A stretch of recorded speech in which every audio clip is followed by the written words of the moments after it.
Tahimik ang sitwasyon sa bayan ng Bamban, Tarlac sa kabila ng kautusan ng Senado na pag-aresto kay suspended Mayor Alice Guo matapos ma-cite in contempt dahil sa hindi pagdalo sa Senate hearing noong June 26 at July 10. Nalulungkot daw ang mga taga-suporta ni Guo sa desisyon ng Senado. Si Guo ang kauna-unahang babaeng mayor ng Bamban at nakita umano nila ang pag-unlad ng bayan.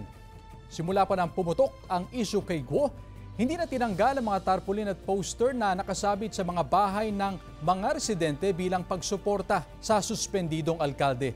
Mismong ang mga kinatawan ng Senate Sergeant-at-Arms ng Senado ang naghain ng warrant of arrest. Nakasama rin ang PNP para sa perimeter control pero wala umano si suspended Mayor Alice Guo sa lugar nang iserve ang arrest warrant. Yung sasakyan ng mga malalayo, kaya yun ang kaya malulungkot sila.